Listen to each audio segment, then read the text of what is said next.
Welcome to Atlanta Tarot. This is the tarot forecast for Leo for the month of April, including late March 2026. So welcome, Leo. We are currently in the zodiac sign of Aries, your cousin sign, fire element. So lots of movement, lots of things happening, especially after Pisces, which was full of rain and water for some of us. You, Leo, are in your ninth house of travel and far off locations, thinking, watching movies, I don't know, everything to do with far horizons basically is this house that you're in at the moment. Also education and looking into things, languages, all the sorts of things that are very far off, other cultures, but also applying yourself to, okay, I might want to study this, it's a good time now, I can sort of gear up for that. Okay, energy around is the Tower. So, oh no, it's not. Oh, it is. Again, this is the second time. Okay, so something needs to be removed. Something is on fire, struck by lightning, literally dud. No longer is serving your needs, and it's a structure.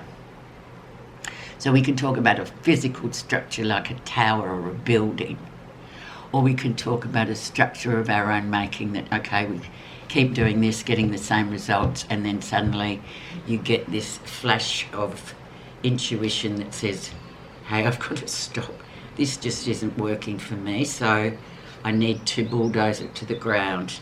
And then I've got a fresh canvas, so to speak, or a fresh earth to start something brand new that will bring with it new conditions, because you've been brave enough to do what you feel like, okay, it's time to really do this now. And that's the Tower. Can be separation, divorce, all those sorts of things that have just been looming and lingering, and you've been bargaining with them, and then suddenly you're at a point of no return, so that structure has to be gone where you are right now. But you're in the ninth house, so that's good. Ten of Cups, so you should feel proud of yourself emotionally. Having reached the Ten of Cups is when we sort of really have to look at ourselves, and we like ourselves for all the things that we've learnt and how we've got to. See, when you get the tens, it means you've arrived somewhere. You've completed a cycle where it's been up and down like anything. There's been risks, there's been challenges, there's been lots of good stuff as well, but intuitive in terms we've just come out of Pisces, so we've still got that 12th house energy that Pisces is in the 12th house, so it's all about renewal in a way of our soul, so to speak. So feeling quite good. You should feel quite good about yourself no matter what the circumstances. This card literally spells it out for you, so take it. Let's see the challenger or the influencer. Oh, the High Priestess. So funnily enough, she is the card, the major arcana card for Pisces, the 12th house. So double down on that one. So it's almost about good things you can feel are sort of coming. They're not here yet, but you can feel it with your soul. Your intuition's telling you, you've just achieved a lot emotionally, and now you can sort of begin anew. But you'll keep it to yourself, because the High Priestess, she kind of keeps her own counsel. She's not one to run around telling everybody about something before it's happened. She just knows intuitively, keep it to yourself. It's your sort of private intuition or direction, especially with the Tower around. It's like, yeah, you know something's coming, and you know you've got to remove one thing to replace it with another. So I'm guessing it's the High Priestess, which is fantastic. It's the most beautiful card, and it comes out of that Pisces energy of really going to the depths of your soul and emotion to cleanse yourself of all the stuff that you've been, worrying about emotionalising, the whole thing. You understand what I mean. So beautiful, and that's going to actually affect the whole reading, so that's fantastic. Let's have a look in the background, so the last couple of months, Leo, and see what's there, what was going on there. Eight of Swords. So, you know, the personal power has definitely taken a bit of a battering. You've had to do things that you really didn't want to do because it's just hard.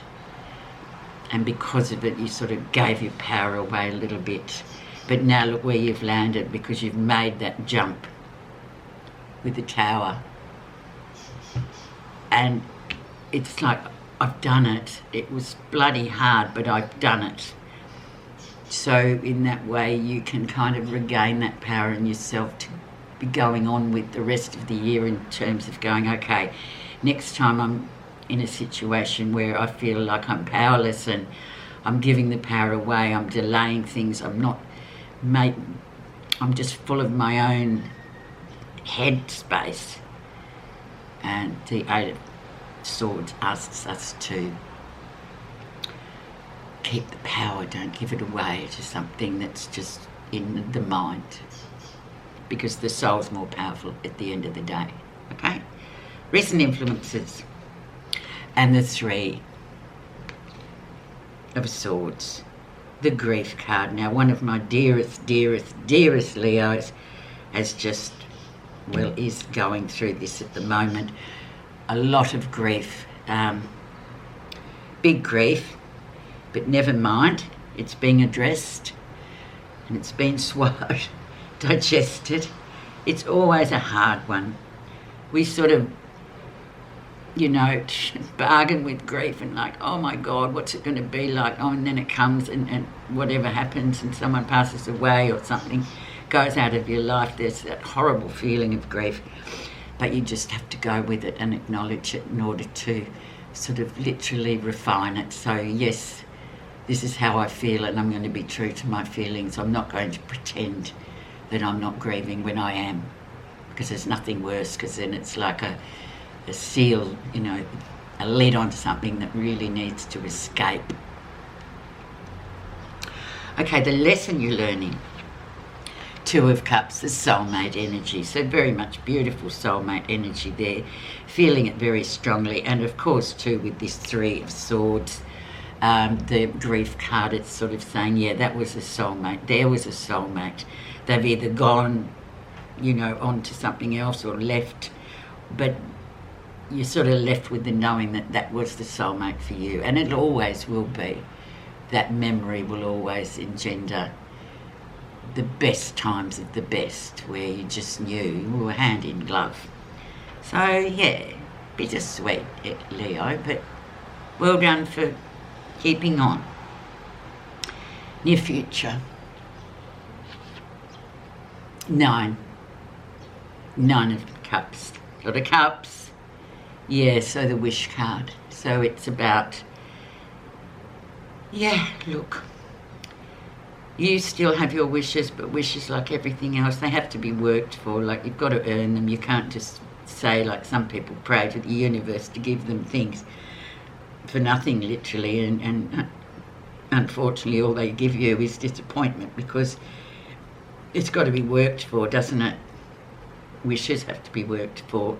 So just think of that, but that's coming in for you. So I'm feeling like emotionally you're going to feel a lot better about the circumstances that you're now in, even though there's sadness sort of over all of it. But then you've still got that, okay, look at what I've done. You know, I really put a lot of my emotions into that particular scenario that I've just sort of am grieving, maybe, or whatever it is for you. It'll be different for everyone, but yeah. Let's see what's happening that you're not realising. Six of Wands, and it's your Leo card. God love you. So it's about ongoing success. Things just going well. Six is always about harmony and balance, despite everything else that's been going on in your life recently. You're still coming up trumps. You're still getting up in the morning and doing your things. You're going to work. You're doing the gym. You're doing whatever you need to do to feel like you've got a wholesome life. So this is a congratulatory card for you. And it's your card. So it's worth it, isn't it? And especially with the Nine of Cups sitting there, it's like, well done. How others see you. The Empress. The Mother card. The absolute of the absolute. Giving birth to new things. Having abundance there. Earning this. You earn the Empress. It's like an energy like no other. The Empress births ideas, births human beings. It is just the most selfless, most beautiful card, and that's how others see you. On the spiritual plane particularly, it comes through. That is absolutely fantastic. I love that for you, especially with far horizons too. We can talk about the other world and, you know, the spiritual world, in which we really know not much about because we can't see it. But that doesn't mean to say it doesn't exist, isn't it? Positive feelings. Knight of Wands, lots of travelling, lots of moving, lots of short trips coming here and there. Now this, in this time, where we are sitting right now in global sort of situation, everybody's thinking, oh, well, God, we won't be travelling for a while. But this could be just short distances. It could be for work. It could be just that you're just going to have a period of time during this 4 weeks of Aries energy just to, you know, life in the fast lane, having a good time, getting out and about, you know, looking up things, researching new things, literally lots of energy once again to do whatever it is. And you're feeling good about that. You're sort of moving forward. You're just on the move, which is always a good thing for the fire signs because they don't like stagnant energy at all. It's like the Pisces energy had the feeling of it wasn't really a rushing river, was it? It was a bit of a swampy kind of stuff where we just had to sort of think about, you know, what's really important intuitively. Okay, the final outcome. Leo. The Wheel of Fortune. How fortuitous. How amazing. Jupiter. And what's Jupiter? I think Jupiter's just coming into Aries, I believe. I'm not sure. I'm not an astrologer. I do like it, but I don't know enough about it in depth. So, but it is the planet of the Wheel of Fortune is Jupiter. It's good luck, but earned good luck. For those of you who don't feel like they've earned it, well, you can still go back to the drawing board and start earning it. But it's really, you've come full circle too, as you can see with the wheel. The wheel keeps turning and we go through things on the path of whatever cycle we're in. But this is big energy. So we've got the Tower, we've got the High Priestess, and we've got the Wheel of Fortune. So we've got 3 major, massive cards coming in for you to say, well done, just well done, and moving forward and just going, okay, what am I going to do? What am I going to achieve? I've got all this energy and I'm going to get through it. Yeah, I've lost and I'm sad, but no better time than to make new. Thanks so much for listening. And I forgot to say, please like, subscribe and comment. It helps to grow the channel. Thank you. Leo.